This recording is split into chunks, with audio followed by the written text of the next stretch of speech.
किसी भी इंसान के अंदर झांककर उसकी सच्चाई देख पाना बहुत मुश्किल है, जिसकी वजह से कई बार कई मासूम अपनी जिंदगियां खो देते हैं। विश्वास इंसानियत का एक महत्वपूर्ण अंश है, जिसकी मजबूत नींव पर सदियों से समाज चलता आ रहा है। लेकिन दुर्भाग्यवश कई बार इसी विश्वास को ढाल बनाकर ऐसे जुर्म को अंजाम दिया जाता है जिसे सुन के हम सबकी रूह कांप उठती है। नमस्कार, मैं दिव्यांका त्रिपाठी दहिया आप सबका स्वागत करती हूँ क्राइम पेट्रोल सतर्क विमेन अगेंस्ट क्राइम की आज के एपिसोड में। कंट्रोल रूम, केयर नगर थाने के पास एक लाश बरामद हुई है। नजदीकी पुलिस जल्द से जल्द पहुंचे। केयर नगर थाने के पास एक लाश बरामद हुई है। नजदीकी पुलिस जल्द से जल्द पहुंचे।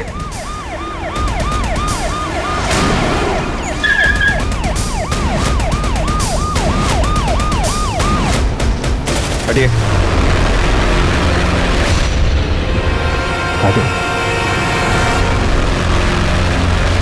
आई 4 बज गए, मुझे लेट हो रहा है।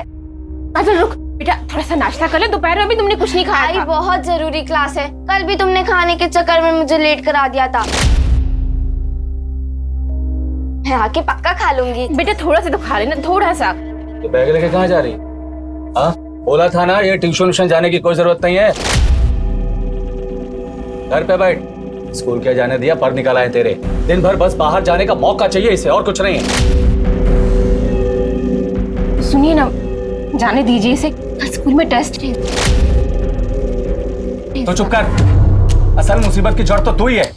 एक लड़का तो दे नहीं पाई मुझे। छोड़ना, क्या तू भी रोज रोज इसी किचकिच में पड़ा रहता है?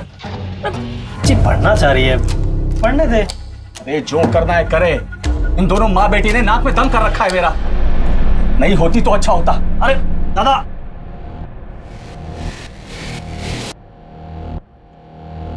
काजल बेटा, तुझे ट्यूशन जाना है ना? जा। अरे अरे काजल बेटा, नाश्ता। काजल काजल सुन तो।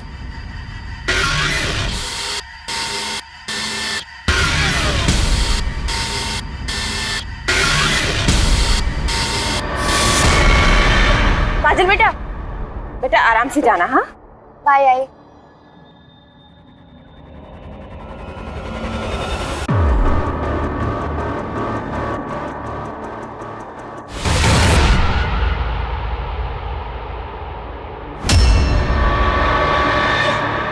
साहब, काजल 5:30-6 बजे तक ट्यूशन से घर लौट आती थी, लेकिन अभी रात के 9 बज रहे हैं, अभी तक घर नहीं लौटी है। अपने आस पड़ोस में चेक किया? कहीं ऐसा तो नहीं अपने किसी दोस्त के घर में खेल कूद रही? साहब हमने सब जगह पर देख लिया, वो किसी दोस्त के यहाँ नहीं है। हम ट्यूशन टीचर के पास भी गए थे, सब किसी को कुछ भी नहीं पता।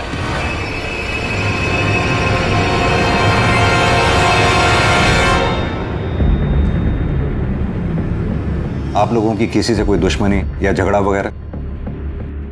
नहीं साहब, ऐसा तो कुछ नहीं है। और काजल, उसकी किसी से कोई दुश्मनी, कोई मनमुटाव?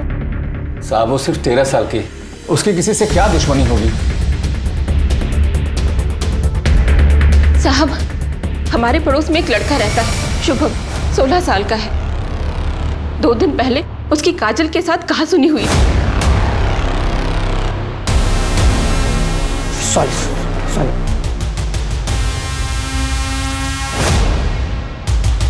अरे ये क्या काजल, दिमाग खराब है तेरा? और तूने जो किया, मेरा पूरा होमवर्क खराब हो गया। देख, मैंने तुझे जानबूझकर नहीं भिगाया। अरे पत्थर में पैर पड़ा और इसलिए तेरे पे पानी आ गया। आई एम सॉरी शुभम, मेरा सारा होमवर्क खराब हो गया, इसलिए मुझे तुम पे गुस्सा आ गया। इतने महंगे कपड़े, जूते सब खराब कर दिए। बेवकूफ लड़की, तेरे पापा तो इतने महंगे कपड़े खरीद नहीं सकते ना, इसलिए तूने ये सब कुछ जानबूझकर किया है। और तुम तो 3 साल से एक ही क्लास में हो, इतने बड़े हो गए हो और अभी भी मेरी ही क्लास में हो। ओ शिवम, क्या बात कर रही है? तेरे मुंह पे बेइज्जती। क्या झगड़ा कर रही है? चल अंदर। ठीक है, हम शुभम से बात करते हैं। अगर आप लोगों को कुछ याद आए तो हमें बताइएगा। ठीक है साहब। सर, काजल की फोटो आसपास के थानों में भेज दी है और नाकाबंदी भी कर दी है। काजल की फोटो को सभी चेक पॉइंट्स पर भी भेज दिया है। सर, आपको ये किडनैपिंग का केस लगता है क्या? काजल का बाप रवि एक फैक्ट्री में मामूली वर्कर है, माँ हाउस वाइफ है, फिरौती की रकम कहाँ से दे पाएंगे? अगर मकसद फिरौती नहीं है तो इसका मतलब काजल को नुकसान पहुंचाने के इरादे से टारगेट किया गया है। और जब वजह दिखाई न दे तो अंजाम सोच से भी ज्यादा भयानक होता है। शुभम से बात करते हैं, फिलहाल तो हमारे पास वही लीड है।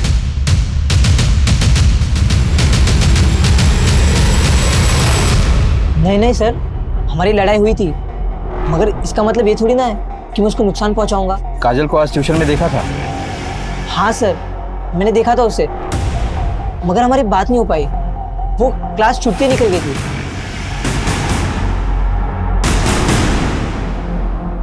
शुभम और ट्यूशन के बच्चों के बारे में पता करो, मामला संगीन है, खबरियों को भी इन्फॉर्म करो। ये केस प्रायोरिटी है, हमें जल्द से जल्द काजल को ढूंढ निकालना है। Sir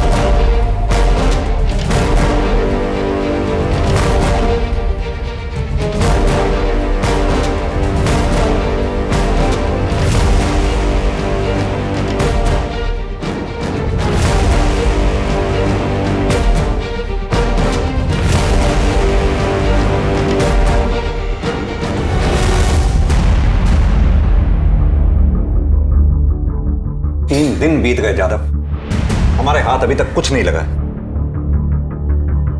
CCTV camera?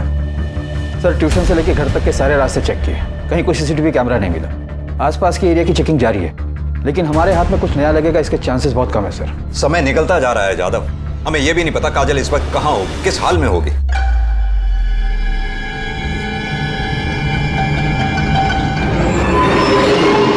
कोई लीड नहीं है हमारे पास। साहब एक लीड है, एकदम सॉलिड वाली है। 6 महीने पहले काजल की कॉलोनी में एक कांड हुआ था, जिसकी वजह काजल थी। कैसा कांड?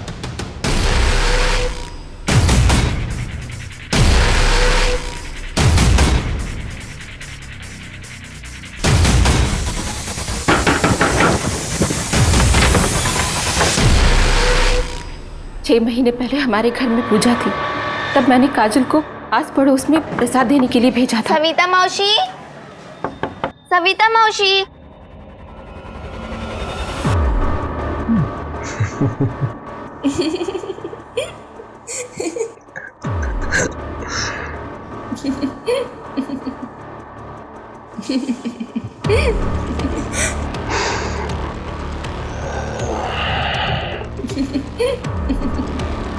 तेरी कसम आई, मैं सच में ताक झाक नहीं कर रही थी। मुझे सच में नहीं पता था कि सविता मौसी वो, लेकिन आई तो ये बात धीरज काका को भी बताएगी। बिल्कुल बताएगी, दोस्त है मेरा धीरज।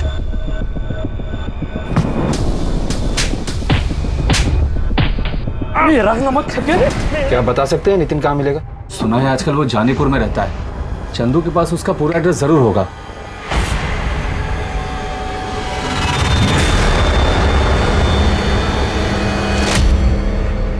साहब, जिस दिन काजल गायब हुई थी उस दिन मैंने नितिन को काजल के ट्यूशन के बाहर देखा था।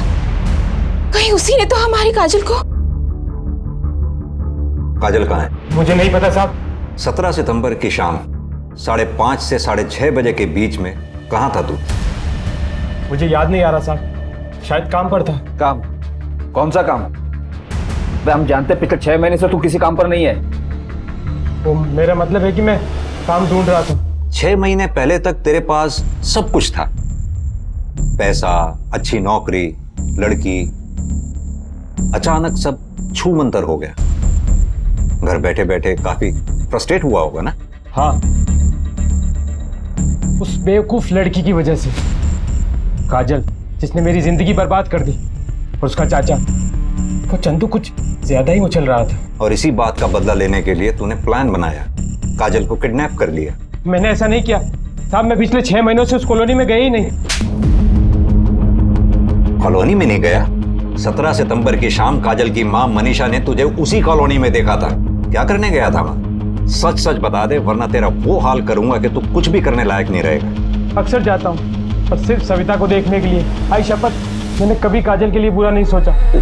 13 साल की बच्ची, कातिल को जरा भी दया नहीं है इसे मारने।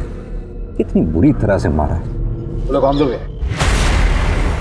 बॉडी को पोस्टमार्टम के लिए भेजो जादव। मुझे इसकी रिपोर्ट जल्द से जल्द चाहिए। काजल की गर्दन पर रस्सी जैसी किसी चीज से गला घोटे जाने के निशान है।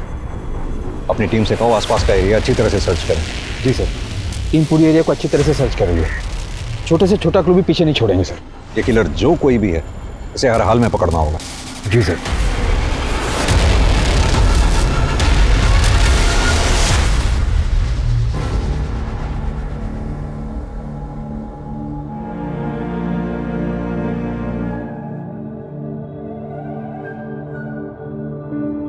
हाँ बेटा पीहू, पहुंच गए घर? हाँ हाँ, अरे नहीं, ऐसे ही किया था। नहीं भूलूंगा, मुझे याद है। कॉपी और पेंसिल ना, हाँ लेकर आऊंगा। लाऊंगा। हाँ ऐसे ही किया था। ठीक है बेटा, ध्यान रखना अपना। पापा को भी काम है, अभी रखता हूं। बाय।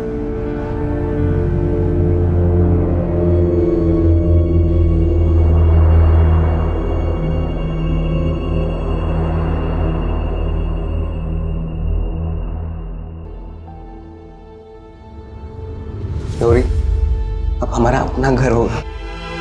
अब डाउन पेमेंट कितना होगा? 1.5 लाख। 1.5 लाख? हम थोड़े टाइम बाद घर ले लेंगे, तब तक हम थोड़े पैसे भी जमा कर लेंगे। तो हमसे 1.5 लाख रुपए हम कहाँ से लाएंगे? गौरी, जब हमारा अपना घर होगा और घर के बाहर गौरी निवास लिखा होगा ना, तो सब अच्छा हो जाएगा। जिंदगी का क्या भरोसा है, क्या पता कल तुम या मैं जिंदा रहे ना रहे, कुछ हो जाए तो सपना सपना ही रह जाएगा। बोल।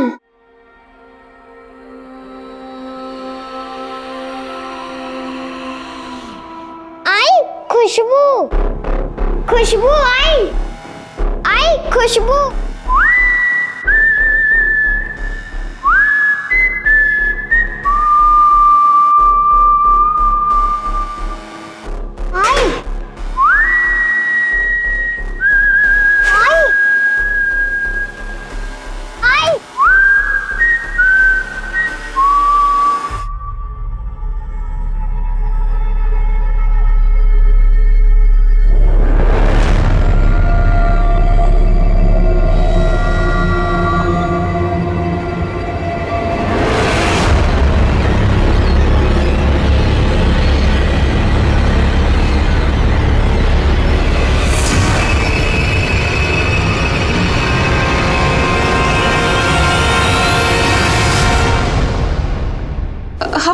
हम यहाँ क्यों आए हैं?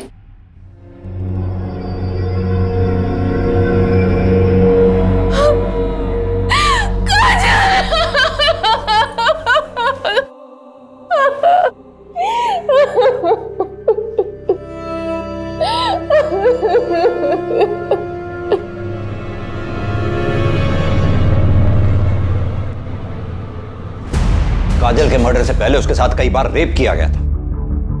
काजल की पोस्टमार्टम रिपोर्ट के मुताबिक उसकी हत्या 5 दिन पहले हो गई थी, यानी कि उसकी किडनैपिंग के 2 दिन बाद 19 से 20 फरवरी के बीच। और जैसा कि हमें शक था, काजल का मर्डर रस्सी से गला घोंट कर किया गया है। सर, काजल के गले पर नायलॉन की रस्सी की ट्रेसेस मिले, येलो कलर की रस्सी। काजल के घर के आसपास बात करो, जिस दुकान पे भी इस तरह की रस्सी मिलती है उनसे पता करो। मुझे पिछले 15 दिन में जिस किसी ने भी इस रस्सी को खरीदा उन सब की डिटेल चाहिए, शायद कुछ हाथ लगे। सर, ऐसे कैसे हो सकता है कि किलर को किसी ने भी नहीं देखा? हमारे हाथ में एक भी विटनेस नहीं है। कातिल बहुत शातिर है जादव, वो ये बात बहुत अच्छी तरह से जानता था कि उस एरिया में सीसीटीवी कैमरास है ही नहीं। इसका मतलब उसने उस एरिया की रेकी की होगी, फिर पूरी प्लानिंग के साथ उसने काजल को किडनैप किया। सर, काजल की किडनैपिंग के वक्त उसने बिल्कुल भी शोर नहीं मचाया था। हो सकता है कि ये किडनैपर उसके जान पहचान वाला हो। मैं काजल की फैमिली और उसके आस पड़ोस के लोगों की डिटेल्स निकलवाता हूँ। जादव, जिस किसी पे भी शक है उठा लाओ उसे।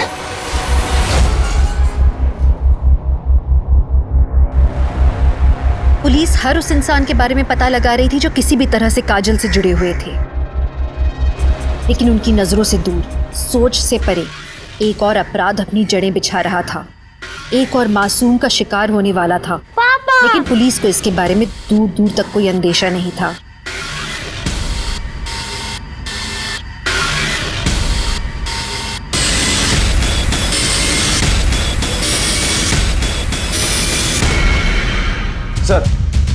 सर, काजल की कॉलोनी में एक पड़ोसी से पता चला कि काजल का बाप रवि बेटा चाहता था और मनीषा और काजल के साथ बुरा सलूक भी करता था। कभी कभार तो हाथ भी उठाता था। इतनी छोटी सी बच्ची के ऊपर हाथ उठाता था। और वो चंदू, काजल का चाचा, रवि का छोटा भाई, वो भी कुछ अजीब है।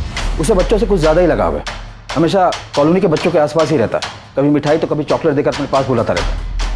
लेकिन कभी किसी ने उस चंदू के खिलाफ कंप्लेंट क्यों नहीं की? सर जब हमें ये पता चला तो हमने कुछ और लोगों से भी पूछताछ की। उनका कहना था कि चंदू अजीब तो है पर उसने किसी के साथ कुछ गलत नहीं किया। तो क्या सब गलत होने का इंतजार कर रहे हैं? यादव, ये भी तो हो सकता है कि काजल इसका पहला शिकार रही है। रवि काजल का सगा बाप है, काजल का रेप हुआ।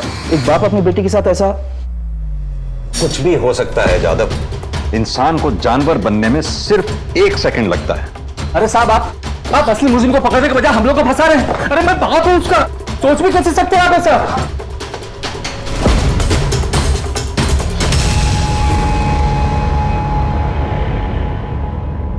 हाँ साहब, ये सच है। मेरे पति को बेटा चाहिए था। काजल स्कूल जाए इसके लिए वो मान गए थे, लेकिन काजल का ट्यूशन जाना उन्हें बिल्कुल पसंद नहीं था। उनका मानना था कि अगर काजल को इतनी आज़ादी देंगे तो वो बेलगाम हो जाएगी। लेकिन साहब, मैं जानती हूँ मेरी बच्ची ऐसी नहीं थी, वो तो सिर्फ पढ़ना चाहती थी। मनीषा जी, 17 सितंबर जिस दिन काजल गायब हुई, क्या उस दिन भी आपके घर में कुछ झगड़ा हुआ था? मेरा मतलब, आपके पति रवि ने काजल से कुछ कहा था? हाँ, मैं चिल्लाया था, बोला था ना ये ट्यूशन जाने की कोई जरूरत नहीं है। बस इसके बाद तंग आकर मैं घर से बाहर निकल आया था। कहाँ गए थे और कितने बजे लौटे? अब वो शाम 6 साढ़े 6 बजे के करीब घर लौट आए थे। यानी कि आपका मतलब है जिस समय काजल गायब हुई आपके पति घर पे नहीं थे। पर इससे ये कैसे साबित होता है कि मैंने ही अपनी बेटी को मार डाला? आपको लगता है कि मैं इतना गिरा हुआ हूं? वो मेरी बेटी थी, बेटी, सिर्फ 13 साल की मासूम बच्ची, और मैंने उसे हमेशा के लिए खो दिया। सर, मेरे पति में लाख बुराई सही, लेकिन वो अपनी बच्ची के साथ ऐसा कुछ नहीं कर सकते। हमें पता चला है कि चंदू का बच्चों के प्रति कुछ अजीब सा लगाव है। क्या कभी चंदू ने काजल को अजीब तरह से छूने की कोशिश की? मुझे नहीं लगता साहब। अगर मुझे ऐसा कुछ लगता तो मैं उसे अपनी बच्ची के आसपास भटकने तक नहीं देती। सच बोल रहा हूँ। साले कमीने, बच्चों की अश्लील वीडियो देखता है? तो साहब, मैं मानता हूँ कि मैंने वो वीडियो देखे थे, लेकिन सब काजल वो तो मेरे भाई की बेटी है, उसके साथ कुछ करने की सोच भी नहीं सकता। मैं एकदम सच बोल रहा हूँ साहब। इसकी खातिरदारी में कोई कमी नहीं छूटनी चाहिए। तब तक मारो जब तक ये सच ना बोले। साहब, मैं एकदम सच बोल रहा हूँ साहब।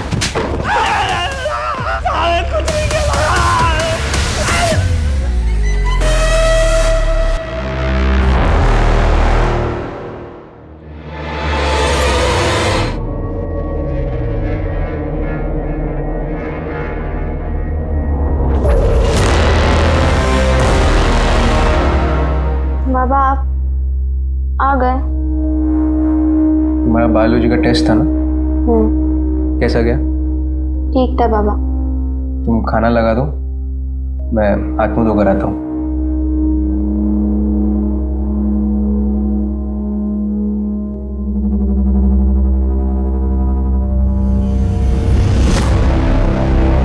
बाबा, 11 महीने हो गए, क्या आई कभी वापस नहीं आएगी?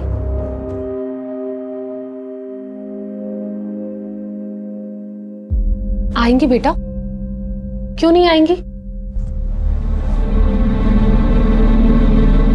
आज पूरन पोली बनाई थी, तेरे लिए ले आई। कृष्णा, जरा चाय बनाना। तृष्णा बेटा, रुक जाओ। मैंने वो धारणा और रितेन घर पर अकेले हैं, कल परसों मिलते।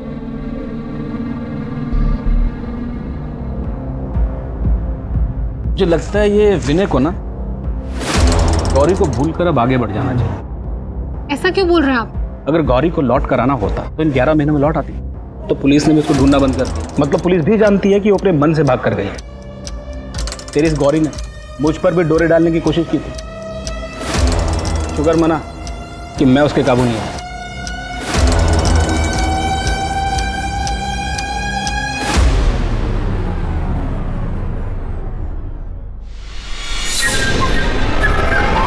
इंग्लिश टीचर ने तो कुछ पढ़ाया ही नहीं और सारे लेक्चर्स फ्री गए। अरे यार श्रुति, क्या हुआ? मेरी बहन रानी के लिए कैंडी लेनी थी पर दुकान तो पीछे ही छूट गई। अब इतनी दूर वापस चल के कौन जाएगा? एक काम करते हैं, तू जाकर ले क्या, मैं यहाँ खड़ी हूँ, तेरी वेट कर रही हूँ। ओके। ये चंदू पिछले 15 दिन से हमारी हिरासत में है, लेकिन इसकी स्टेटमेंट में कोई चेंज नहीं आया। कन्फेशन मिलना मुश्किल है।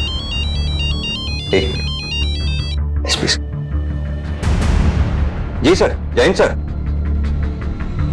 एक और बच्ची?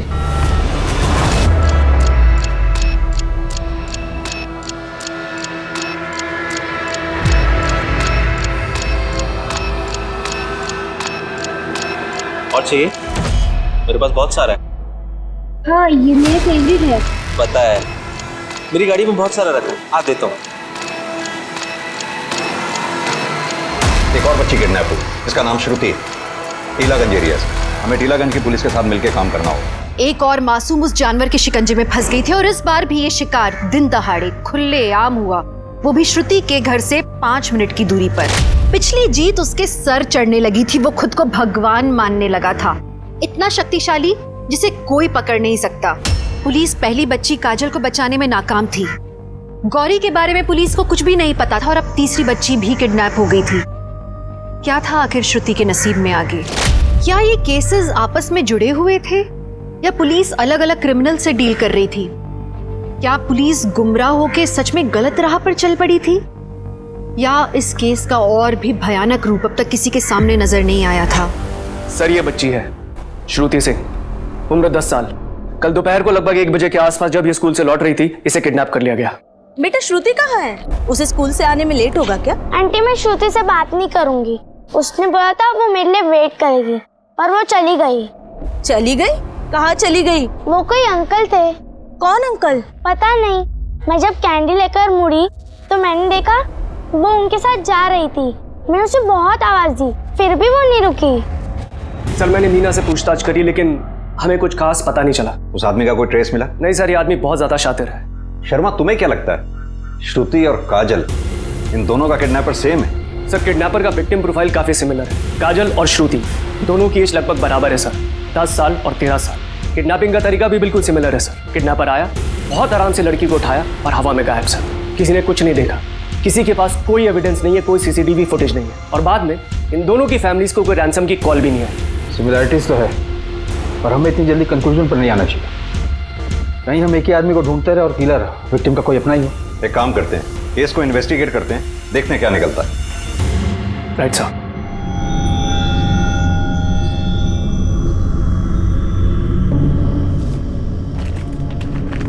रुकिए,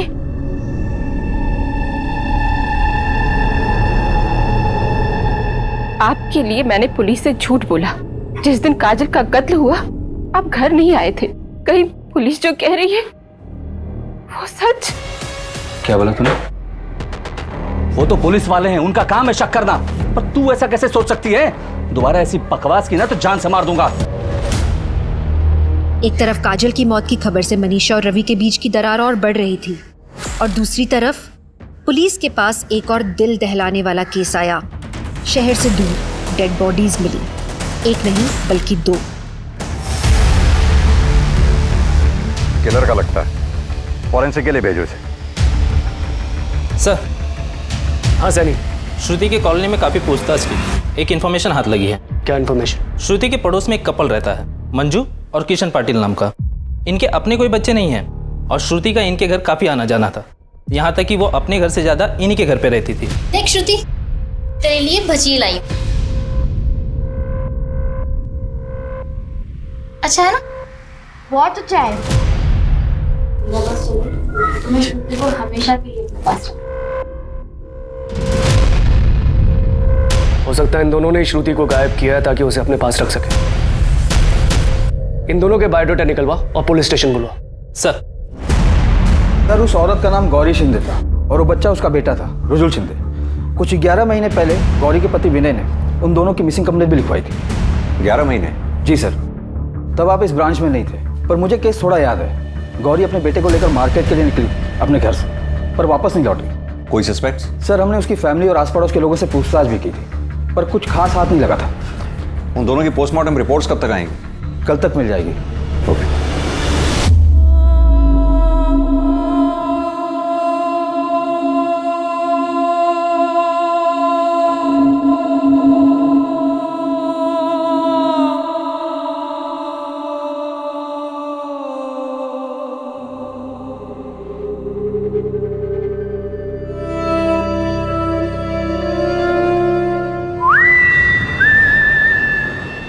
सर, मंजू और किशन पाटिल के घर पे ताला लगा हुआ है। पड़ोसी ने बताया कि वो लोग यहाँ से 9 अक्टूबर की रात को ही चले गए थे। बोला कि कुछ फैमिली इमरजेंसी है। 9 अक्टूबर मतलब श्रुति के गायब होने से ठीक एक दिन पहले। परफेक्ट सेटअप है। क्या पता ये फैमिली इमरजेंसी सिर्फ एक बहाना था, असल में वो लोग कहीं कहीं आसपास रुके थे और मौका पाते ही श्रुति को लेकर भाग निकले। हो सकता है सर, क्योंकि किसी को नहीं पता कि कहाँ गए हैं और उनका फ़ोन भी बंद आ रहा है। इन दोनों के मोबाइल नंबर ट्रैकिंग पे डालो और जैसे फ़ोन स्विच ऑन हो मुझे बताना।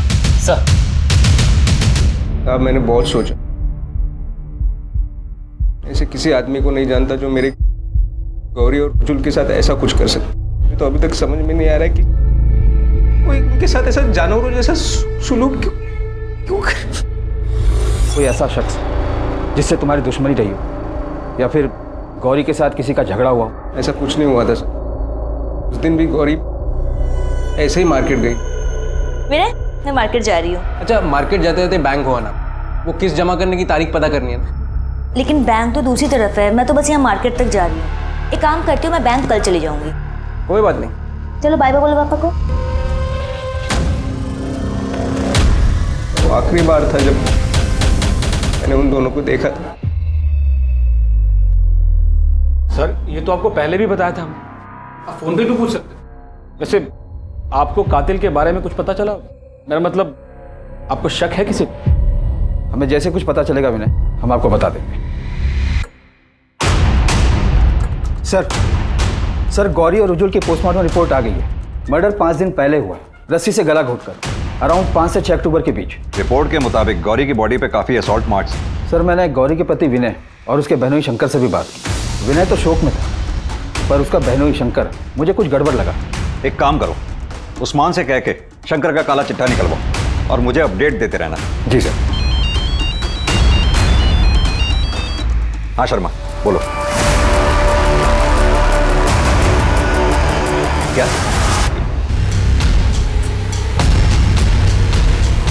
सर आइए। शर्मा, सिचुएशन बहुत डेंजरस होती जा रही। कातिल के मुंह खून लग चुका है। अगर श्रुति और काजल का हत्यारा एक ही है तो आई एम श्योर वो अपना अगला शिकार बहुत जल्द करेगा। ये बैग लेके कहाँ जा रही है? बोला था ना, ये ट्यूशन जाने की कोई जरूरत नहीं है। दिन भर बस बाहर जाने का मौका चाहिए इसे, और कुछ नहीं है।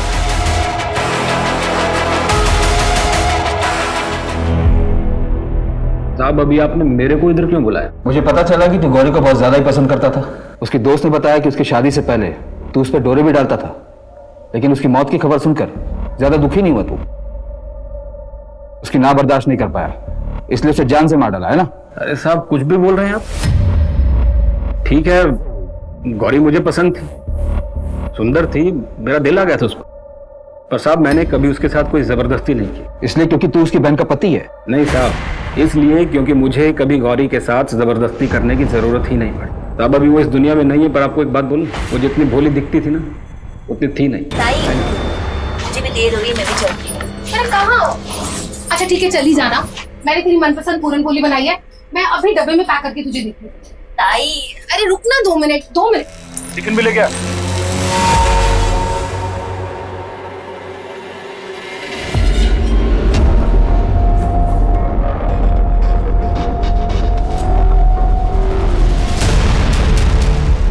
जी क्या कर रहे हैं आप?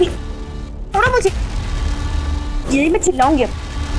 ये मुझे विनय को बोल दूंगी सब। क्या नाटक कर रही है तू? ये जानती है मेरे को पसंद करती है, बस बोलती नहीं है। ये आप ही बोलो सर, गलती उसकी थी या मेरी? गलती उसी की थी। सबके सामने खींचकर थप्पड़ मारना चाहिए था तुझे, तब तेरी अकल ठिकाने आती। जो भी है साहब, पर मैंने गौरी का किडनैप नहीं किया और ना इसका खून किया है। साहब, मेरे पास कोई वजह ही नहीं थी उसको मारने की। थी। गौरी ने तुझे धमकी दी थी कि वो तेरे बारे में विनय को सब कुछ सच बता देगी। तू डर गया, तेरा भांडा फूटने वाला था, और बदनामी होती वो अलग। ऐसा कुछ हो उससे पहले ही तूने गौरी को किडनैप कर लिया। मैंने ऐसा कुछ नहीं किया साहब, और आपके पास मेरे खिलाफ कोई सबूत है क्या? अभी तो नहीं है, लेकिन अगर मुझे पता चला कि इस मर्डर के पीछे तेरा हाथ है तो तुझे बचकर जाने भी नहीं दूंगा, इतना याद रख ले। कुछ नहीं किया, कुछ नहीं किया। मुझे लगता नहीं है चंदू अपना मुंह खोलेगा। सर, श्रुति के मर्डर के समय चंदू पुलिस कस्टडी में था। तो ये खूनी कैसे हो सकता है? सैनिक, मंजू और किशन पाटिल, इन दोनों के बारे में कुछ पता चला? नो सर, उन सबके फोन अभी बंद आ रहे हैं। इन दोनों केसेस में कुछ तो है जो हमसे छूट रहा है।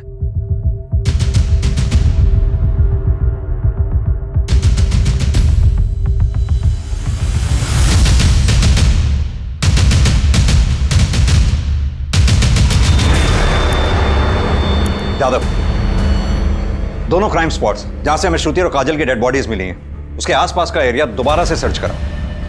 लेकिन सर, सर्च क्या करना है? पान मसाला के रैपर्स, इन दोनों के क्राइम स्पॉट्स के आसपास जितने भी पान मसाला और के रैपर्स मिलते हैं वो सब मुझे चाहिए, जल्द से जल्द।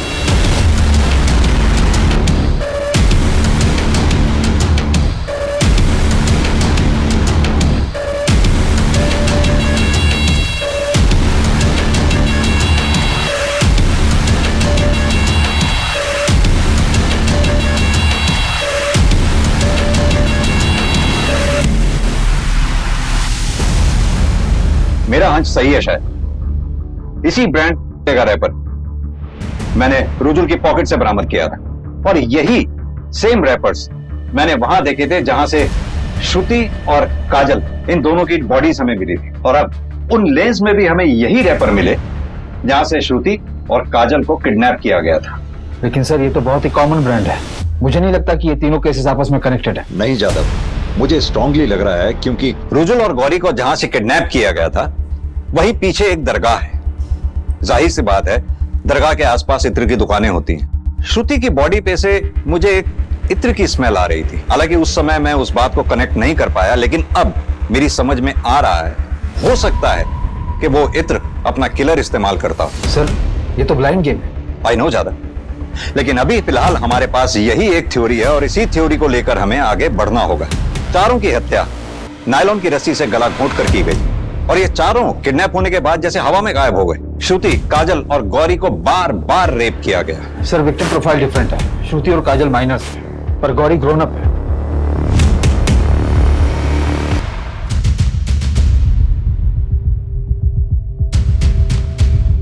पता नहीं क्यों मुझे ऐसा लग रहा है कि ये सारे केसेस आपस में कनेक्टेड हैं। अभी के लिए मान लेते हैं इन सारे केसेस में एक ही हत्यारा है, सीरियल किलर। उसका प्रोफाइल तैयार करते हैं। मेल, 35 से 42 साल के बीच। करेक्ट, क्योंकि गौरी की उम्र 32 साल की थी। उसे कंट्रोल करने के लिए एक स्ट्रांग आदमी चाहिए। शर्मा, तुम उस इत्र के पीछे लगो जो मैंने श्रुति की बॉडी पे स्मेल किया था। वो एक खास तरह का मिक्सचर था, ऊद और मस्क का। इत्र शॉप्स में जाके उसके बारे में पता करो। पर सर, शहर में तो बहुत सारी इत्र की दुकानें। जानता हूं, जहां से रुजुल और गौरी गायब हुए थे वहां से शुरू करो।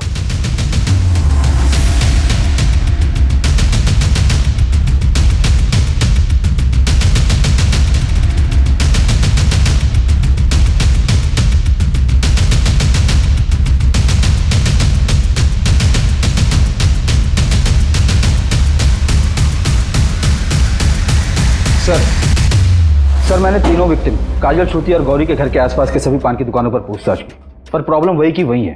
ये ब्रांड काफी कॉमन है। इतने बड़े भीड़ में अपने किलर को ढूंढ पाना ऑलमोस्ट इम्पॉसिबल है। इस सीसीटीवी फुटेज में भी कई लोग पान मसाला खाते हुए दिख रहे हैं, लेकिन कुछ भी क्लियर नहीं है। सर, निशाना लग गया। इत्र की दुकान का पता चल गया। ऊद और मस्क का मिक्सचर है साहब।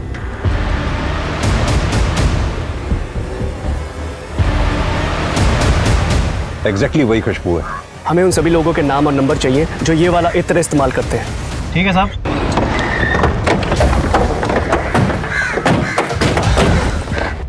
सर, ये वाला है। अभिनव वर्मा जी बताइए। आप एलएनसी बैंक की टीलागंज वाली ब्रांच में काम करते हैं? जी, मैं वहाँ पे ब्रांच मैनेजर। केएन नगर के पास एक दरगाह है जहाँ एक इत्र की दुकान है। क्या अक्सर आप वहाँ से इत्र खरीदा करते हैं? हाँ सर, वो तो बहुत पुरानी दुकान है, मैं हमेशा वहीं से खरीदता हूँ। इस घर में आप अकेले रहते हैं? नहीं, मैं मेरी माँ के साथ रहता हूँ। एक्चुअली उनकी तबीयत खराब है, इसलिए वो मेरी बहन के पास रहने गई हैं। मिस्टर वर्मा, क्या आप बता सकते हैं कि 17 सितंबर की शाम आप 5:30 से 6:30 बजे के दौरान कहाँ थे? बैंक में ही रहा होऊंगा सर। नॉर्मली सुबह 9 बजे से लेकर रात के 8 बजे तक मैं बैंक में ही होता हूँ। आप चाहे तो लॉगबुक चेक कर सकते हैं। और 10 अक्टूबर की दोपहर 1 बजे से 2 बजे के बीच में आप कहाँ रहे होंगे? प्रॉब्लम क्या हो गई? आप लोग इतने सवाल क्यों पूछ रहे हैं मुझसे? दरअसल एक मर्डर के केस की इन्वेस्टिगेशन कर रहे हैं। और आपको लगता है कि मैंने मर्डर किया है? एक्चुअली हमें एक लीड मिली थी जिसको फॉलो करते हुए हम यहाँ तक पहुँचे। एनीवेज, कोऑपरेट करने के लिए बहुत बहुत शुक्रिया। ऋषभ सर 17 लोगों से पूछताछ कर चुके हैं, लेकिन अभी तक किसी से कुछ पता नहीं चला है। अब तो मुझे भी लग रहा है कि जादव सही बोल रहा है सर। इन तीनों केसेस का ना आपस में कोई कनेक्शन नहीं। सर मुझे लग रहा है हम गलत दिशा में जा रहे हैं। अंधेरी गली में निशाना साधा था, वो शायद गलत था। हमें फिर से ग्राउंड जीरो पे आके इस केस की शुरुआत करनी होगी।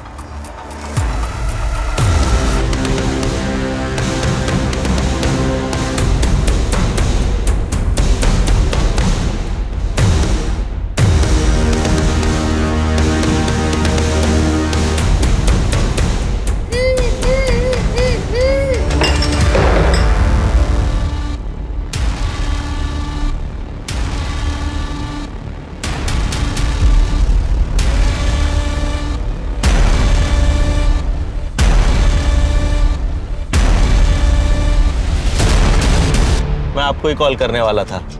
आप बैंक जाके ना कुछ पेपर साइन कर लीजिए, लोन आपका ऑलमोस्ट पास है। पर हाँ, 5 बजे के पहले पहुंच जाइएगा, वरना इंटरेस्ट दुगना हो जाएगा। मैं अभी घर पे पेपर भूल आया हूँ, तो 5 मिनट में पेपर्स पिक करके बैंक चलते हैं। आइए मेरे साथ ही चल लीजिए ना।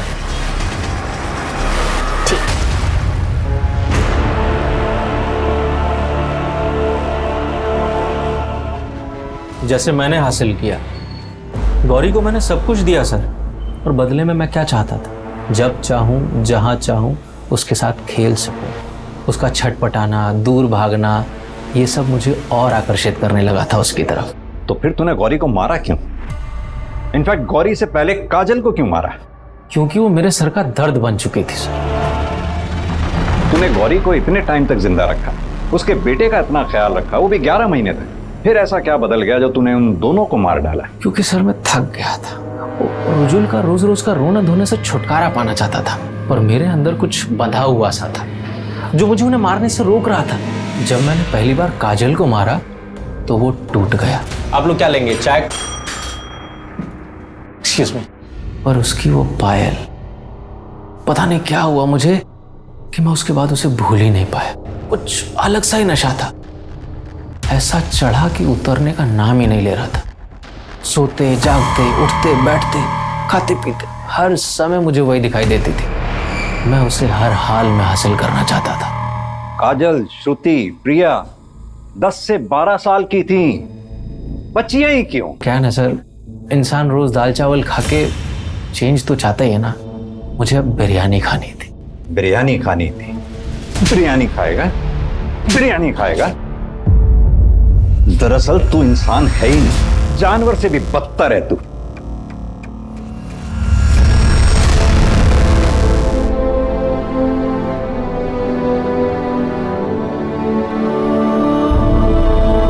एक जानवर के पागलपन और स्वार्थ की वजह से 3 मासूम बच्चियां, एक मासूम बच्चा और एक लाचार औरत अपनी जिंदगियों की जंग से हार गए।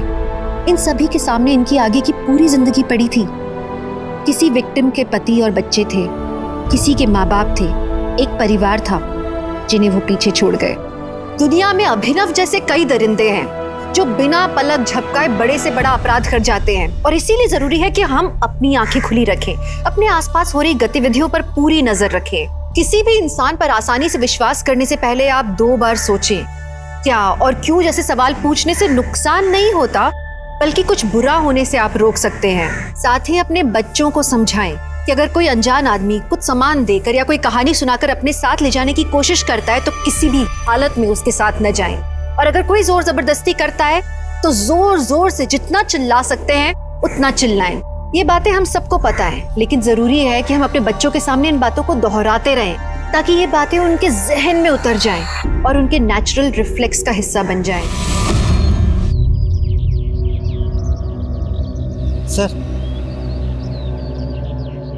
सर, इस लॉकडाउन में प्रदूषण ही नहीं, क्राइम भी कम हो रहा है। एकदम ठीक बोला गुप्ता।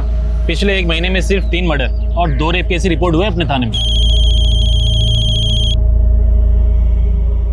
हेलो, क्या? ये पकड़। हाँ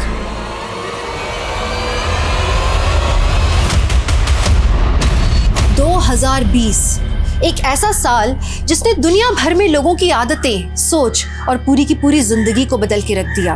कोरोना की पहले की और बाद की जिंदगी में तालमेल बैठाने की कोशिश कर रहे हैं हम सब। एक तरफ हमारा देश लॉकडाउन से निकलकर अनलॉक की तरफ बढ़ रहा था, वहीं एक ऐसी घटना हुई जिसने इंसानियत को शर्मसार ही नहीं किया बल्कि हमारे समाज के सामूहिक चरित्र पर सवालिया निशान लगा दिए। हाल ही में एक वीडियो इंटरनेट पे काफी वायरल हुआ था, शायद आप लोगों ने भी देखा होगा। बीच बाजार में एक लड़की को गोलियों से छलनी कर दिया गया। लोग तमाशबीन बने रहे, कोई बचाने नहीं आया। ये अपराधी इस तरह की हिम्मत, ये दुस्साहस कहां से लेकर आते हैं? और ज्यादा डरावनी बात यह है कि जुर्म के ऐसे वारदात अब हमें चौंकाते भी नहीं, जैसे कि अब हम आदी हो चुके हैं इनके। ये केस सिर्फ एक हिंसक अपराध को नहीं दर्शाता, बल्कि ये हमारे अंदर पनप रही असंवेदनशीलता को भी उजागर करता है। ये केस 2020 के भारत की एक डरावनी तस्वीर दिखाता है। जंग दो देशों के बीच में नहीं है, जंग औरत और जुर्म के बीच में चल रही है। कौन थी वो लड़की जिसके साथ ये सब हुआ? क्यों की गई थी उसे खामोश करने की कोशिश?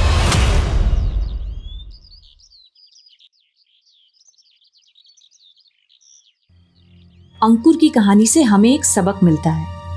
बचपन से ही लड़कों को टफ बनाने की नसीहत दी जाती है। हम लोगों ने तो काम भी जेंडर में बांट दिए हैं। अब कोई लड़का कुकिंग या सिलाई में इंटरेस्टेड है तो है, काम का कोई जेंडर नहीं होता। एम आई राइट?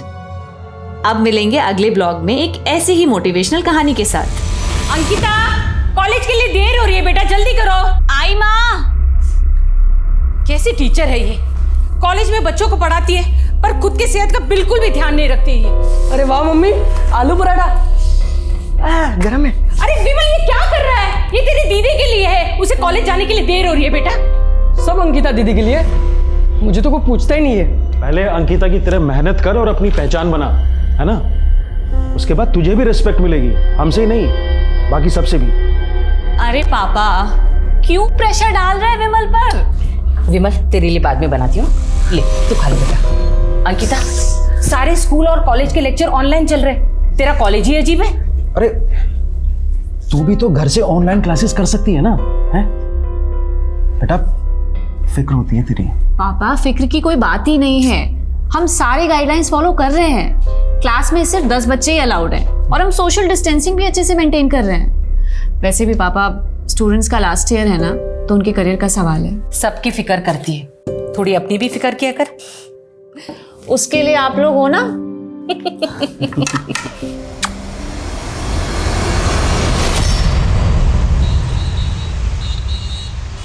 पीछे का अच्छा सुनना, कल का अभी याद है कितना मैं देख मैजिक दिखाता हूँ इससे। साइलेंस प्लीज, सब लोग पढ़ाई पे ध्यान दो। मैं कैसे पढ़ाऊंगी आप सबको इस तरह से? Please everyone. देखो मैडम को गुस्सा आ गया। गुस्सा नहीं, अभी तरस आ रहा है, वो भी तुम्हारे फ्यूचर पे। अब पढ़ाई पे ध्यान दो। ओए देखना कैसा है। ओह माय गॉड, फोटो पे थोड़ा सा काम करना है।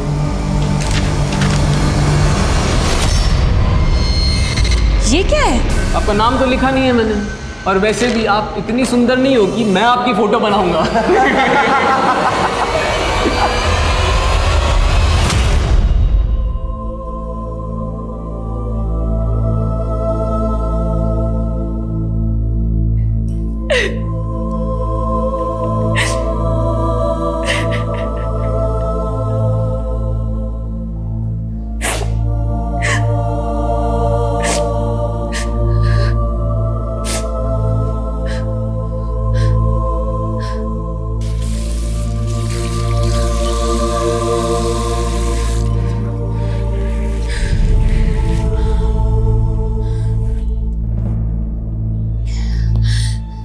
अंकिता, बस तुम ऐसे हिम्मत नहीं हार सकती। आखिर बच्चे ही तो हैं। You have to be strong, very strong.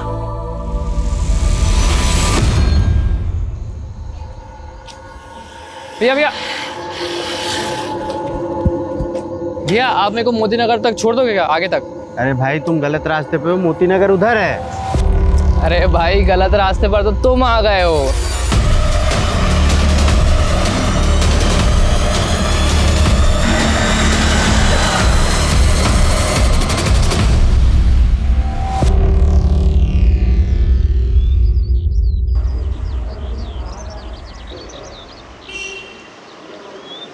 Everyone please pay attention, ये थ्योरी पिछली बार एग्जाम्स में आई थी। सो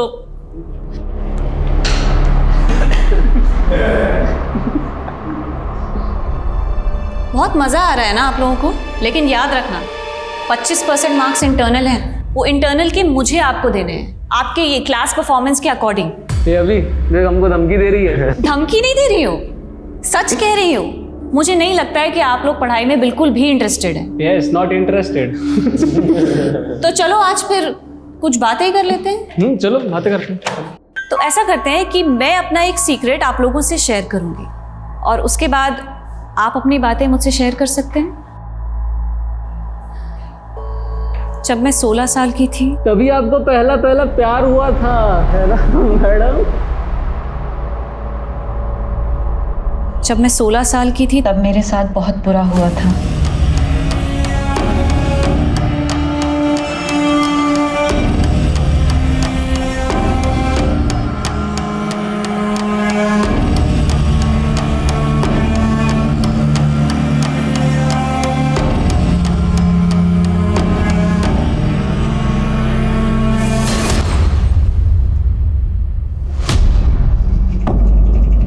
अंकिता, अंकिता मेरी बात तो सुनो, लिसन टू मी प्लीज।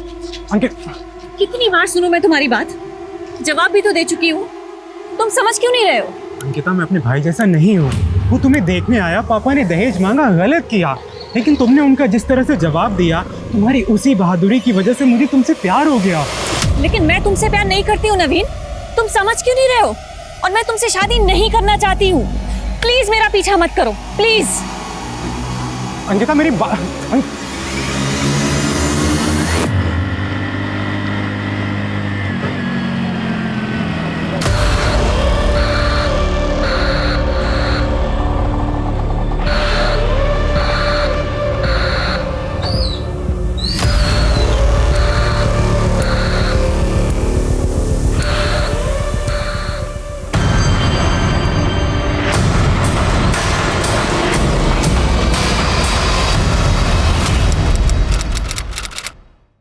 हाँ हाँ मैं अभी आ रही हूँ। हाँ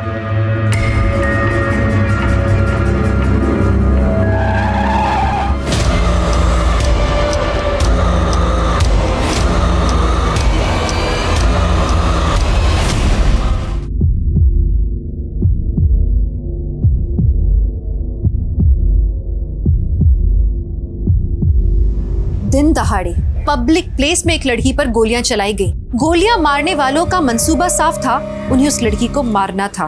एक के बाद एक उस पे गोलियां दागी गई। गोलियों की आवाज, लड़की की चीख, खून का वो मंजर कई लोगों ने देखा और वो बस देखते ही रहे और लड़की वहां सड़क पर पड़ी पड़ी तड़पती रही। किसी ने कुछ नहीं किया। अरे क्या हुआ, ये जिंदा भी है या नहीं? अरे क्या हो गया इसे? कोई मारकर चला गया।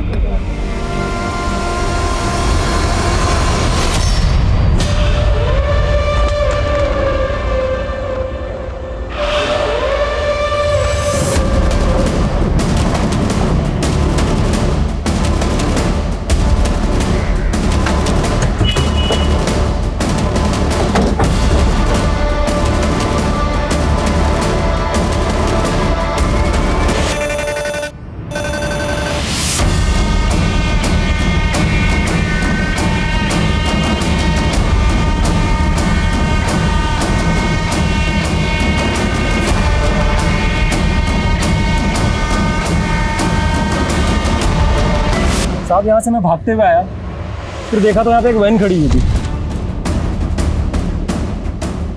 फिर साहब यहाँ पे लड़की की लाश पड़ी हुई थी साहब। और वैन का रंग? हल्के हरे रंग की थी साहब। वो लड़की कौन थी, कुछ आइडिया? नहीं साहब, उसको तो मैं नहीं जानता। सर मैं लड़की की चीख सुनकर यहाँ भागकर आई, देखा तो 2 लड़के गाड़ी में बैठकर भाग गए। वहाँ देखा तो लड़की पड़ी थी। आप लड़की को जानते? नहीं सर मैं नहीं जानती।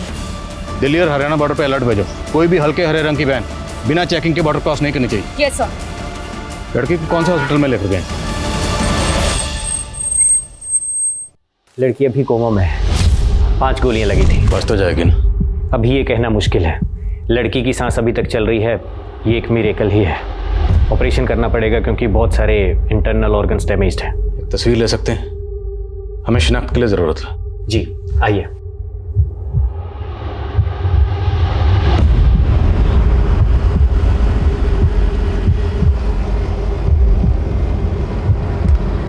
जितनी जल्दी हो सके। सर ये देखिए, इस लड़की का वीडियो सब जगह वायरल हो रहा है।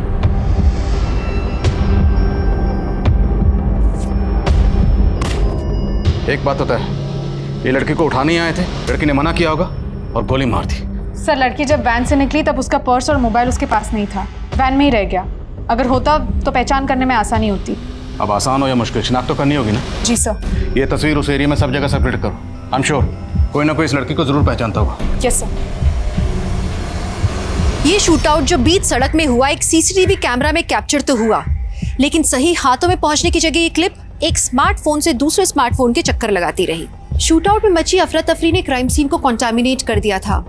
अगर टाइम से पुलिस को वो सीसीटीवी फुटेज मिला होता तो शायद वो टाइम पर गुनहगारों को पकड़ पाते। पुलिस से भारी चूक हुई थी, लेकिन जिन्होंने ये वीडियो रिकॉर्ड किया और उसे वायरल किया उनकी भी कोई नैतिक जिम्मेदारी होनी चाहिए थी ना। शायद उन्हें तय करना चाहिए था कि ये वीडियो पहले उनके दोस्त के पास पहुंचना चाहिए या पहले पुलिस के पास पहुंचना चाहिए। यहाँ पे जो घटना हुई इसी सीसीटीवी फुटेज की है ना? नहीं मैम। झूठ बोलता है, वो वीडियो इसी सीसीटीवी फुटेज का है। एविडेंस है ये। पुलिस को देने के बजाय तूने उसे फॉरवर्ड कर दिया, एविडेंस को वायरल कर दिया है तूने। मैंने तो सिर्फ अपने दोस्त को शेयर किया था, मुझे नहीं पता ये आग की तरह कैसे फैल गया। ये वही लड़की है जिसको गोली मारी गई थी। अब इसका चेहरा देख और सच सच बता, जानता है इसे? हाँ मैडम, इन्हें रोज NRS कॉलेज की ओर जाते देखता हूँ। उस कॉलेज में स्टूडेंट है या टीचर ये नहीं पता। 190 रुपये बहन जी।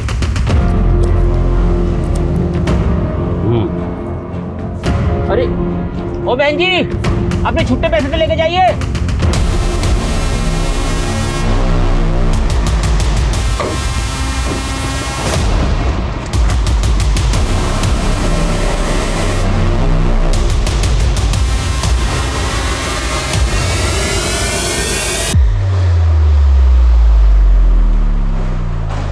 ये तो अंकिता है, असिस्टेंट प्रोफेसर है साइकोलॉजी डिपार्टमेंट में। वो ठीक तो है ना? सर हालत बहुत नाजुक है। We need to get in touch with her parents. आपके पास उसके पेरेंट्स का एड्रेस और कॉन्टैक्ट नंबर होगा, प्लीज दीजिए। क्या अंकिता अस्पताल में है? आप जल्दी हॉस्पिटल आ जाइए। जी मैं बस अभी आता हूँ। पहले आप ये बताइए कौन से अस्पताल में है वो? कैसा लग रहा हो? एकदम हीरो जैसा। मैं तो ऐसा ही। पंकज, क्या चल रहा है ये सब? मैं तो बस ऐसे ही। एक मिनट, और तू क्या मेरे बॉयफ्रेंड पे डोरे डाल रही है? अगली बार अगर तू उसके आसपास भी दिखी ना तो तेरे इस बालों में ना मैं चिंगम चिपका दूंगी। अरे हम तो बस टाइम पास कर रहे थे। शांत रह, तू निकल यहाँ से, हट। और तू टाइम पास कर रहे थे? हाँ, तुम्हारा ना बहुत हो गया, अब मुझे तुम्हारे साथ नहीं रहना। I hate you. Sir Ankita बहुत ही मेहनती लड़की थी, मुझे तो यकीन ही नहीं हो रहा है कि कोई इस पर गोली क्यों चलाएगा। अंकिता का किसी से कोई अफेयर, कोई झगड़ा? सर कंफर्म तो कुछ नहीं पता, लेकिन कई टीचर्स का मानना है कि दीपांकर और अंकिता के बीच में कुछ था और पिछले 15 दिन पहले कुछ।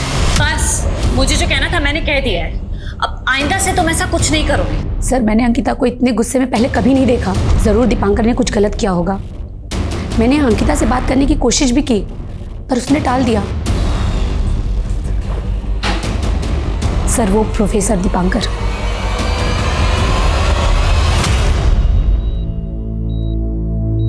सर अंकिता एक अच्छी प्रोफेसर है।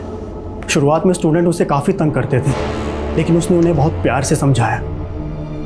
लेकिन मैं प्यार की नहीं, तकरार की बात कर रहा हूँ। वो तकरार जो आपके और अंकिता के बीच में था। ऐसी कोई भी तकरार नहीं थी, बस एक छोटी सी मिसअंडरस्टैंडिंग थी। क्या मिसअंडरस्टैंडिंग? मैं अंकिता को लेकर काफ़ी कंसर्न था। कुछ बदतमीज स्टूडेंट्स थे जो अभी भी बाज नहीं आ रहे थे। वो अंकिता को टीज करते थे। एक दिन मैंने उन्हें बहुत डांटा, स्ट्रिक्ट वार्निंग भी दी, लेकिन अंकिता उल्टा मुझ पर गुस्सा हो गई। मैंने मांगी थी क्या तुम्हारी हेल्प? नहीं ना, और मैंने कहा था ना कि मैं हैंडल कर लूंगी। लेकिन अंकिता, वो लड़के अपनी बाउंड्री क्रॉस कर रहे थे। अगर उन्हें रोकता नहीं ना तो उनकी हिम्मत और बढ़ जाती। दीपांकर, मैं कोई छोटी बच्ची नहीं हूँ। इनफैक्ट 16 साल की उम्र से अपने सारे प्रॉब्लम्स खुद सॉल्व कर रही हूँ मैं, और मुझे नहीं चाहिए तुम्हारी कोई भी हेल्प, प्लीज। लेकिन अंकिता, बस जितना मुझे कहना था मैंने कह दिया है, अब आइंदा से तुम ऐसा कुछ नहीं करो। बस सर, इसी बात को लेकर थोड़ी नाराजगी थी, बाकी हम दोनों के बीच में ऐसा कुछ भी नहीं है सर। अच्छा, स्टूडेंट्स को अंकिता से क्या प्रॉब्लम थी? सर शुरुआत में जब अंकिता यहाँ आई थी तो स्टूडेंट उसे सीरियसली नहीं लेते थे, उसे बहुत तंग करते थे।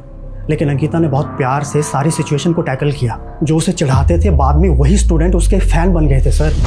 तो 5 फैक्टर थ्योरी में किसी को कोई डाउट है क्या? No ma'am. एक्रोनिम याद रखना, ocean, ocean, O for openness, C for consciousness, okay? Yes. किसी को कोई डाउट? No ma'am.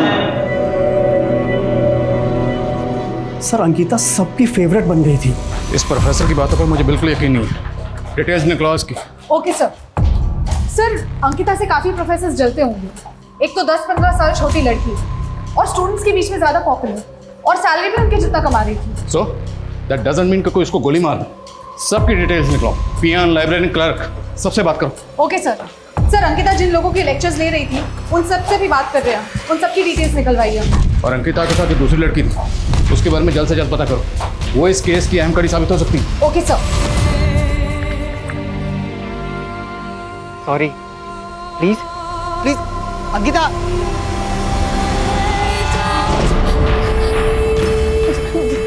अरे मैम कहाँ जा रही है? वो मेरी बेटी अंकिता, वो अंदर है। मैं उसकी माँ हूँ, मुझे एक बार उसे मिलना है। ऑपरेशन चल रहा है, आप लोग अंदर नहीं जा सकते हैं। ऑपरेशन? किस बात का ऑपरेशन? गोली लगी है ना उसे। गोली? हाँ। किसने मारा मेरी बेटी को? ये क्या बोल रही है? मुझे एक बार उसे मिलना है, मुझे उसे मिलना है। मैं कह रही हूँ मुझे उसे मिलना है, मैं आपके सामने आ जाऊँ। क्यों नहीं मिल सकती? मुझे मिल सकते हैं। आ जाओ, आ जाओ।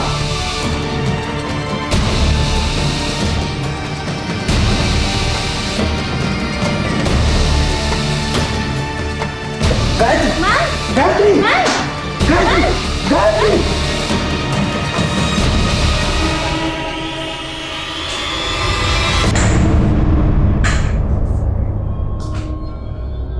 क्या आजकल के मुजरिम को कानून का कोई डर नहीं रह गया है?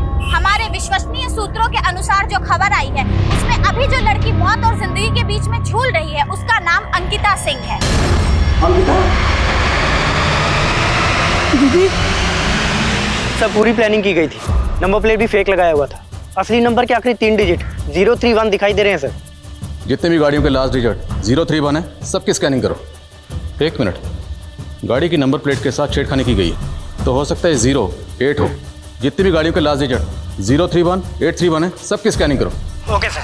सर अंकिता के साथ जो दूसरी लड़की थी उसकी फोटो आसपास के एरिया में शेयर की है। खबरियों से भी कहा है जल्दी कुछ पता लगना चाहिए। अंकिता के स्टूडेंट्स, उनसे बात है? सर एक लड़का है जिगर, वो कुछ कहना चाहता है। अंकिता मैम बहुत अच्छी थी सर। पहले मैं उन्हें बहुत परेशान करता था। उनकी जगह कोई और टीचर होती तो वो मेरे घर पे कंप्लेन करती थी या फिर मुझे सस्पेंड करवा देती, लेकिन अंकिता मैम ने ऐसा नहीं किया। वो हमेशा हमें समझने की कोशिश करती थी। वो हमारी दोस्त बन गई थी सर।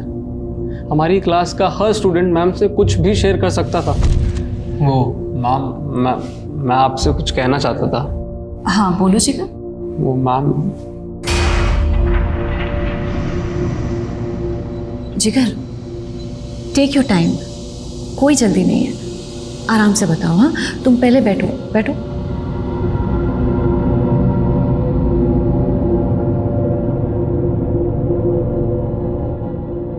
मैम जब मैं 7th स्टैंडर्ड में था ना,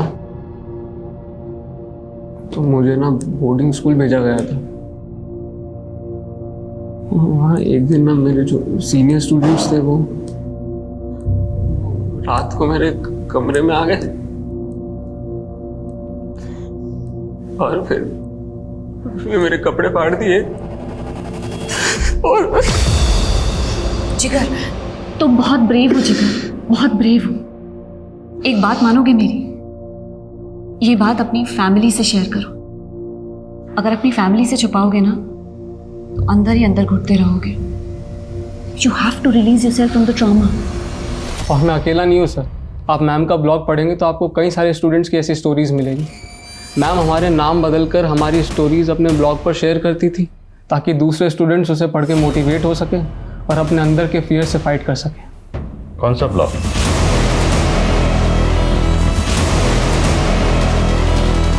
अंकिता की कॉल डिटेल्स आ गई है। 2 नंबर है जिनकी कॉल पैटर्न्स थोड़ी अजीब है।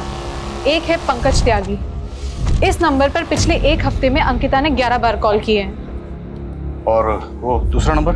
सर ये है, कोई नवीन है, लेकिन सर ये पंकज का एकदम ऑपोजिट केस है। पिछले एक हफ्ते में नवीन ने अंकिता को 41 बार कॉल किए हैं। और नवीन और अंकिता में कभी भी 2 मिनट से ज्यादा बात नहीं हुई। और इंटरेस्टिंग बात यह है कि अंकिता ने खुद कभी नवीन को फोन नहीं किया। अंकिता लगातार कॉल कर रही थी पंकज को। तो क्या ये कोई लव ट्रायंगल है?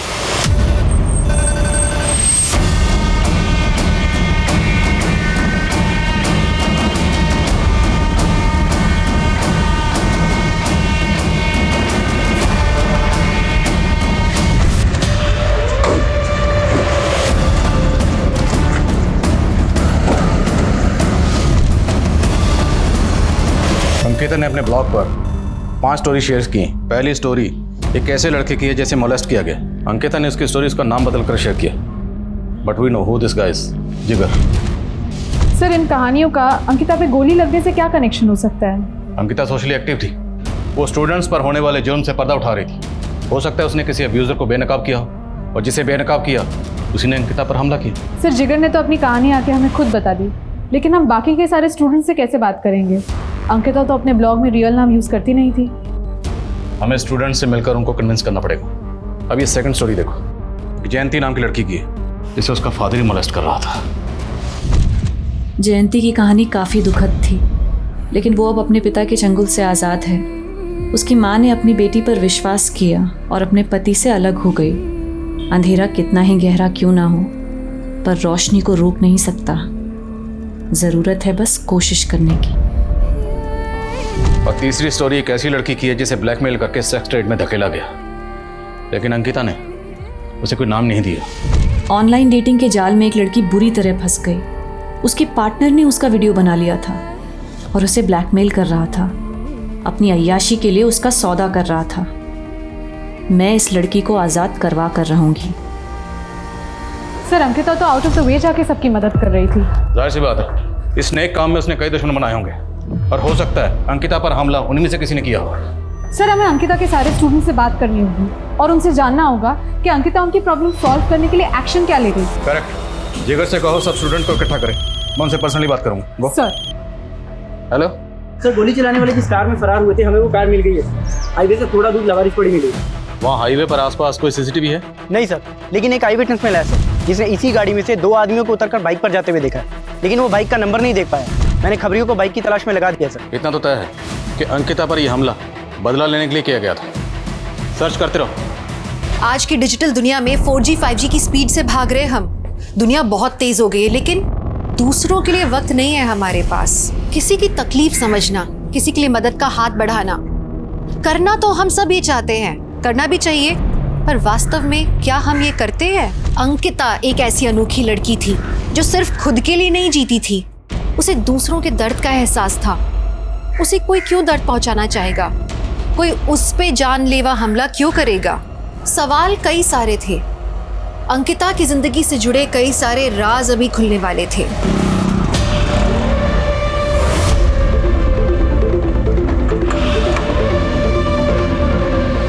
एक और पुलिस तहकीकात में जुटी थी, वहीं दूसरी तरफ डॉक्टर्स अंकिता की जान बचाने में लगे थे। जितनी जिंदगियों को अंकिता ने छुआ था, वो सब उसके लिए दुआएं मांग रहे थे। हमें पता चला कि आप में से कुछ स्टूडेंट्स ने अंकिता मिस से अपनी स्टोरी शेयर की थी। हमें शक है कहीं उन पर यह हमला इसी वजह से तो नहीं हुआ। तो स्टूडेंट्स कौन कौन है? डोंट वरी, आपका नाम डिस्क्लोज नहीं किया जाएगा और ना ही आपकी आइडेंटिटी रिवील की जाएगी। बोलिए। रिमेंबर, अंकिता मिस ने कभी आपकी मदद की थी। आज उनके गुनहगारों को पकड़ने के लिए हमें आपकी मदद की जरूरत है।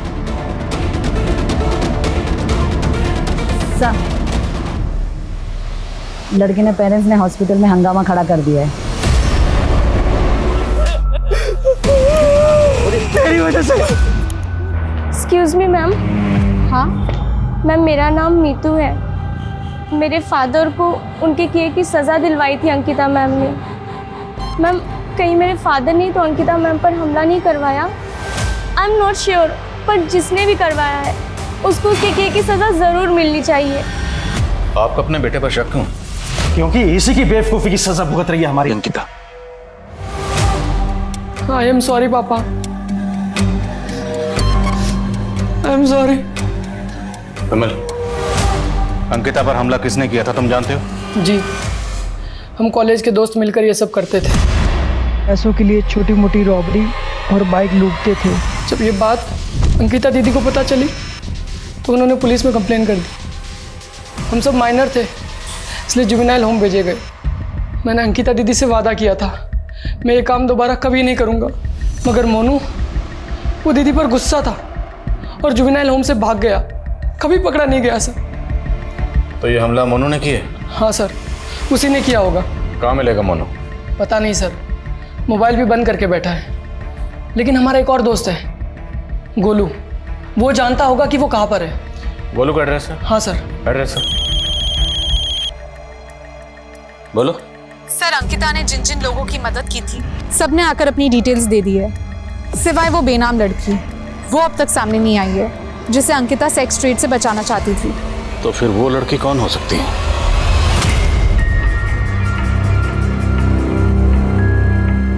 अरे नाजिया, मेरी बच्ची कितनी खूबसूरत लग रही है तू।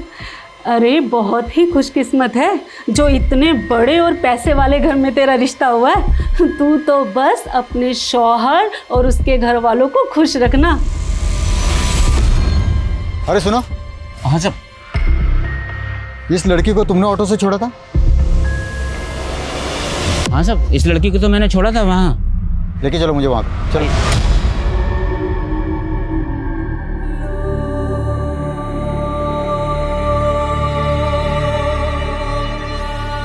अंकिता, देख मैं तेरे लिए क्या लाया।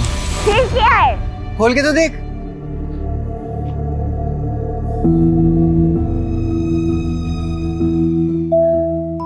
गुलाब। देखो Ankita, I love you. Please please, sorry, please माफ कर दो ना। बस बस बस बस, ठीक है, तुमको माफ किया।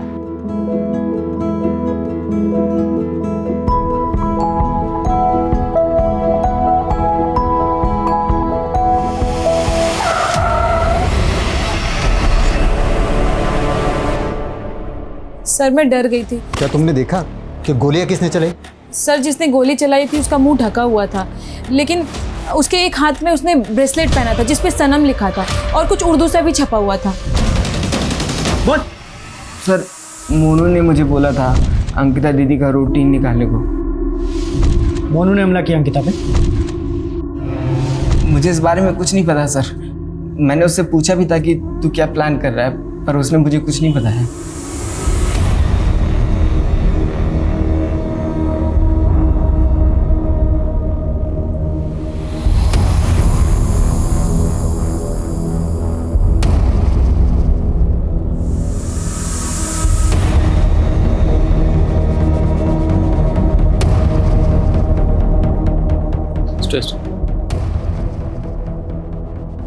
क्या बात है मीतू, क्या कुछ ऐसा है जो तुम हमें बताना चाहती हो? बोलो, डरो मत।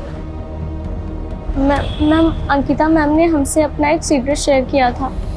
शायद उस बात का इस केस से कुछ लेना देना हो। कैसा सीक्रेट? जब मैं 16 साल की थी तब मेरा रेप हुआ था। क्या? 16 साल की उम्र में अंकिता का रेप हुआ था? हमें नहीं पता था कि अंकिता के साथ ऐसा कुछ हुआ था। आपकी अपनी बेटी। हाँ बोलो। सर, उस बाइक को पीला कुआं की ओर जाते हुए देखा गया, लेकिन उस बाइक ने पीला कुआं का टोल प्लाजा क्रॉस नहीं किया। सर, हो सकता है कि उस बाइक ने बीच में कहीं पे रास्ता बदल लिया हो। मतलब वो बाइक राजनगर और पिलखुआ के बीच में ही कहीं है। 2-3 पेट्रोलिंग टीम बनाओ और ढूंढो उन्हें। याद रहे, वो किसी भी सूरत में बच के नहीं निकलने चाहिए। वो बाइक और बाइकर्स मुझे चाहिए हर हाल में। Okay sir.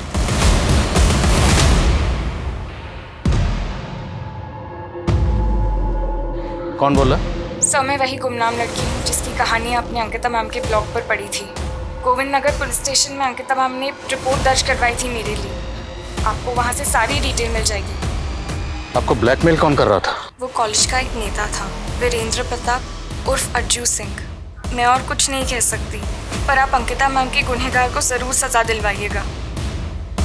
हेलो सर, जागृति ने गोली चलाने वाले की शक्ल तो नहीं देखी, पर यह कहा कि जिसने भी गोली चलाई थी उसके हाथ पर एक ब्रेसलेट था जिस पर सनम लिखा था और कुछ उर्दू में भी लिखा था। एक काम करो, इस खबर को मीडिया में लीक कर दो। लेकिन सर इससे तो क्रिमिनल अलर्ट हो जाएगा। Do it. Okay sir. पर हाँ, मुझे वीरेंद्र मिश्रा उर्फ अज्जू सिंह की डिटेल चाहिए। उसकी डिटेल्स गोविंदनगर पुलिस स्टेशन से मिल जाएगी, वहाँ उसके खिलाफ केस दर्ज हुआ था। Okay sir. Excuse me sir. Hello, ठीक है सर, नवील मिल गया है जिसने पिछले हफ्ते अंकिता को कई सारे कॉल्स किए थे। सर मैंने कुछ नहीं किया। पिछले 1 हफ्ते में तुमने अंकिता को कई बार कॉल किया, क्यों? स्टॉक कर रहा था उसे? सर प्यार करता था उससे, अभी भी करता हूँ। दहेज की वजह से उसने मेरे भाई का रिश्ता ठुकरा दिया था सर। उसकी यही बात सर मुझे बहुत अच्छी लगी थी, शादी करना चाहता था सर उससे, लेकिन वो हमेशा मेरे प्यार को ठुकराती रही सर। इसलिए तूने उस पर हमला किया, गोली चला दी? नहीं सर, मैंने कोई हमला नहीं किया। पंकज कौन है? विश्वसनीय सूत्रों से ये पता चला है कि अंकिता सिंह पे जिस लड़के ने गोली चलाई थी उसने हाथ में एक ब्रेसलेट पहना।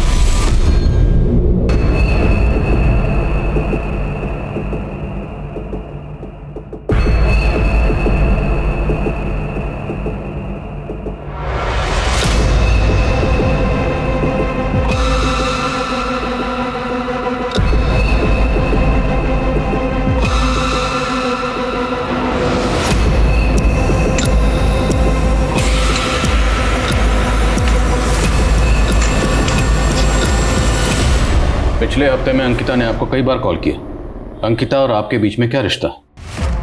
सर प्यार करते थे हम लोग एक दूसरे को। तब हम सिर्फ 16 साल के थे, लेकिन जी जान से चाहते थे एक दूसरे को। सर हमारे प्यार को किसी की नज़र लग गई। उस हादसे के बाद हम दोनों अलग हो गए, लेकिन 2 हफ्ते पहले ही अंकिता ने मुझे सोशल मीडिया पर ढूंढ निकाला और हमने सालों बाद बात की। अंकिता चाहती थी कि हम मिलें, पर मैं नहीं चाहता था कि वो मुझे इस हाल में देखे। मैं जानता था कि अंकिता मुझे इस हाल में भी खुशी से अपना लेती, लेकिन मैं इतना खुदगर्ज नहीं हो सकता था। मैंने मिलने से इनकार कर दिया, लेकिन फिर भी वो मुझे फ़ोन करती थी।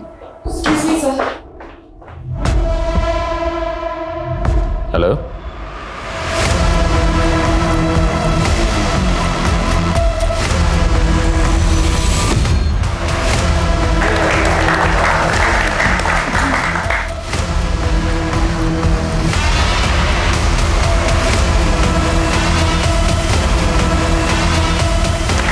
मुबारक हो बेटा, मुबारक हो, और आप सब लोगों को मुबारक हो।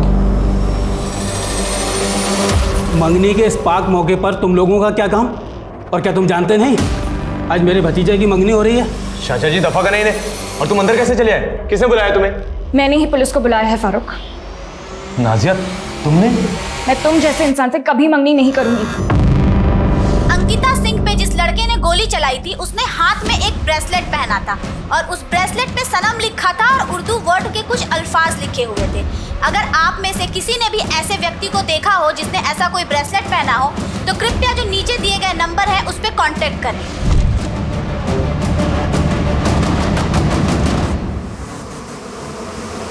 नाजिया हमने क्या किया है? नाटक बंद करो फारूक। लगता है मेरा तोहफा तुम्हें रास नहीं आया। पोल खोदी तुम्हारी इसी तोहफे ने। ये वही ब्रेसलेट है जो मैंने इसे दी थी तोहफे में, और इस पे उर्दू में इसका नाम लिखवाया था, फारूक। और किसी की जान लेने की कोशिश करने के बाद यहाँ मुझसे मंगनी करने आए हो। कितने घटिया इंसान हो तुम। फारूक, मेरी बेटी किडनैप होने वाली बात को तो 8 साल हो चुके हैं। मैंने कभी सपने में भी नहीं सोचा था कि मेरा वो अतीत हमारी जिंदगी में फिर से कहर बनकर टूटेगा। अरे कोई है? मेरी बच्ची किडनैप हो गई है। कोई मेरी बात क्यों नहीं सुन रहा है? अरे कोई मेरी बात क्यों नहीं सुन रहा है यार? मेरी साहब कब आएंगे? आप मेरी रिपोर्ट लिख लीजिए ना, जब तक वो नहीं आते तो। मेरी बच्ची गुम हो गई है। अरे कोई मेरी बात क्यों नहीं सुन रहा है? कोई नहीं सुनेगा आपकी। अगर आपने हमारी नहीं सुनी तो। क्या बोल रहे हैं आप? दरअसल हमारे भतीजे फारूक से एक गलती हो गई है। उसका दिल आ गया है आपकी बच्ची पर, इसीलिए उसे उठा लिया। आप फिक्र मत कीजिए, बहुत जल्द सही सलामत आपकी बच्ची आपके पास पहुंच जाएगी। लेकिन अगर आपने पुलिस में कंप्लेंट की तो हमारे फारूक से ज़्यादा नुकसान आपका होगा। अंकल जी, अंकिता के बालिग होने का इंतज़ार कर रहा हूँ। 18 की होते ही उठा ले जाऊँगा। और देखिए, परेशान होने की कोई दिक्कत नहीं है, अब निकाह तो मुझसे ही होगा। अंकिता का नया नाम भी सोच लिया है, अंकिता उर्फ अरफा। हमारी बच्ची को उसे बचाने के लिए हमने मेरठ ही छोड़ दिया और गाजियाबाद आ गए। हमारी बच्ची का उस कमीने ने क्या हाल कर दिया है। कई बार कहा अंकिता से कि मुझसे निकाह कर ले, पर वो समझ ही नहीं रही थी। इतनी रिक्वेस्ट भी की पर कुछ काम नहीं आया। तो नाजिया से मंगनी कर रहा था, फिर अंकिता को क्यों मारा? नाजिया से मंगनी तो मैं परिवार के दबाव में कर रहा था। प्यार तो मैं अंकिता को ही करता था, और अपने पहले प्यार को भुलाना आसान नहीं होता। कैसे बर्दाश्त कर लेता कि मेरे होते हुए अंकिता किसी और की हो जाती? नहीं, मुझे ये मंजूर था ही नहीं। तो ये था ना वो जिसने अंकिता का रेप किया? उसे शहर से बाहर भगा कर लेके हर जगह ढूंढता रहा मैं अपनी अंकिता को। 8 साल तक तड़पा। फिर एक दिन अंकिता सोशल मीडिया पर नजर आई। पहले से ज्यादा खूबसूरत हो गई थी मेरी अंकिता, और मैं पहुंच गया उसके पास। तुम जानवर हो, तुमसे शादी करने से अच्छा तो मैं मरना पसंद करूंगी। मेरे सब्र को मत आजमा अंकिता, 1 महीने की मोहलत देता हूँ, निकाह के लिए राजी हो जा, वरना अंजाम बहुत बुरा होगा। इतना समझाने की कोशिश की अंकिता को, पर वो मेरे प्यार को समझ ही नहीं रही थी। 1 महीने की मोहलत भी दी मैंने उसे कि निकाह के लिए राजी हो जा, और आज 1 महीना पूरा हुआ। मजबूर था मैं। अगर अंकिता के रहते निकाह कर लेता या मंगनी करता तो मेरे प्यार की हार होती। इसलिए मैंने एक कन का जुगाड़ किया और अपने आप को अंकिता के प्यार के बंधन से और अंकिता को उसकी जिंदगी से आजाद कर दिया।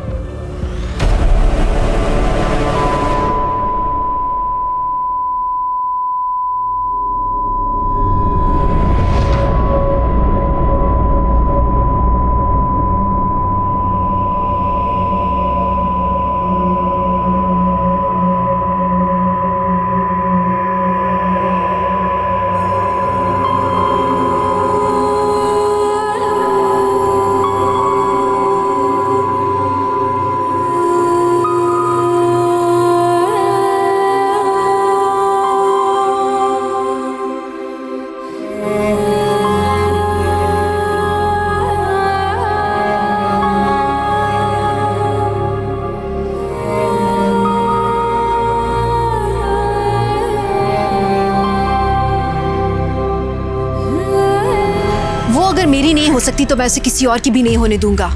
उसकी ना में ही हाँ छुपी है। मतलब क्या है इसका? ना का मतलब ना ही होता है।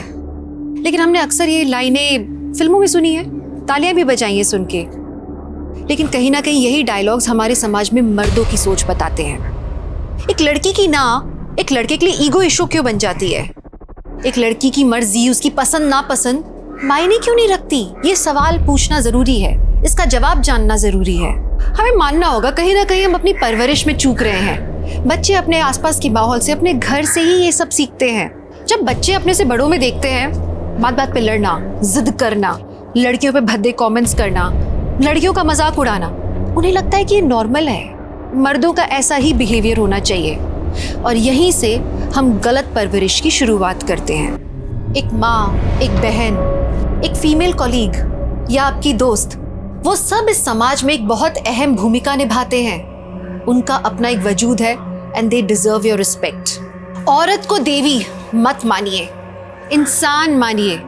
बदलाव की शुरुआत यहीं से होगी। हम कहते हैं कि औरत और मर्द कंधे से कंधा मिलाकर चल रहे हैं, पर इस बात पर हम अमल नहीं करते। 2020 खत्म होने जा रहा है। आइए 2021 में हम खुद से ये वादा करें कि हम अपनी सोच को बदल देंगे और हर औरत जो अपने ऊपर हो रहे अन्याय को एक आम बात समझकर नजरअंदाज कर देती है, अब से वो इन बातों को नजरअंदाज नहीं करेगी। 2021 की औरत ये मान लेगी कि वो अबला नहीं है। अब मैं दिव्यांका त्रिपाठी दहिया लेती हूँ आपसे विदा। देखते रहिए क्राइम पेट्रोल सतर्क, विमेन अगेंस्ट क्राइम। एक औरत पे वार, अब हर औरत का भार। जय हिंद। क्राइम पेट्रोल्स के और भी दिलचस्प कहानी देखने के लिए हमारे चैनल को सब्सक्राइब करें और बेल आइकॉन दबाना न भूलें।